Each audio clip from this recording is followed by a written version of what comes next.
कांग्रेस नेता गुलाम अबी आजाद को दिया झटका। जम्मू कश्मीर में बड़ी सियासी हलचल। जम्मू कश्मीर में एक महत्वपूर्ण राजनीतिक घटनाक्रम में 2 वरिष्ठ नेता जो पूर्व मंत्री भी हैं, शुक्रवार 27 जून को इंडियन नेशनल कांग्रेस में शामिल हो गए। दोनों नेता ताज मोइनुद्दीन और गुलाम मोहम्मद सरूरी जम्मू कश्मीर कांग्रेस अध्यक्ष और पार्टी के अन्य नेताओं की मौजूदगी में पार्टी में फिर से शामिल हुए। गुलाम नबी आजाद की डेमोक्रेटिक प्रोग्रेसिव आजाद पार्टी के गठन के बाद ताज मोइनुद्दीन और गुलाम मोहम्मद सरूरी दोनों ने कांग्रेस से नाता तोड़ लिया था। हालांकि वे कुछ समय के लिए वहां रह रहे थे और 2024 के विधानसभा चुनाव में स्वतंत्र उम्मीदवार के रूप में चुनाव लड़ा। अखिल भारतीय कांग्रेस कमेटी AICC के महासचिव सैयद नसीर हुसैन, जम्मू कश्मीर प्रदेश कांग्रेस कमेटी JKPCC के अध्यक्ष तारिक हमीद कर्रा और वरिष्ठ पार्टी नेता गुलाम अहमद मीर सहित अन्य की मौजूदगी में श्रीनगर में पार्टी में शामिल होने का समारोह हुआ।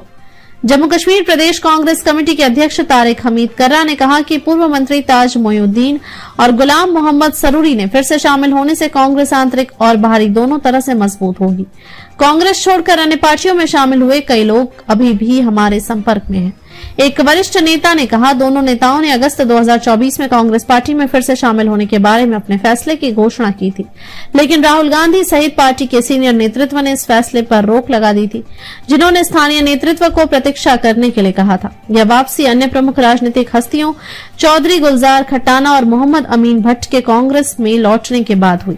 इससे दक्षिण कश्मीर में पार्टी की संभावनाएं बढ़ गई हैं, जहां नेशनल कॉन्फ्रेंस ने 2024 के चुनावों में 16 में से 10 सीटें जीती हैं। कर्रा ने कहा कि कई व्यक्ति जो या तो कांग्रेस छोड़ चुके हैं या अन्य दलों में शामिल हो गए हैं, वे सभी भी अभी भी हमसे जुड़ने के लिए संपर्क में हैं।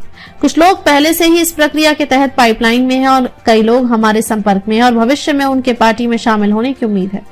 उन्होंने कहा, ताज साहिब या सरूरी साहिब के शामिल होने का मतलब ये नहीं है कि वे व्यक्तिगत रूप से शामिल हुए हैं। उनके स्थानीय स्तर पर मजबूत उपस्थिति है और जब हम उसके क्षेत्रों में कार्यक्रम आयोजित करेंगे तो आप खुद ही उनके प्रभाव को देखेंगे। कांग्रेस छोड़ने के बाद उन्होंने एक और संगठन बनाया और आज उन्होंने खुले तौर पर स्वीकार किया कि कांग्रेस छोड़ना एक गलती थी और उन्होंने इसके लिए माफी भी मांगी। उन्होंने ये भी कहा कि नेताओं के मूल्यांकन के लिए उनके पास एक उचित प्रक्रिया है।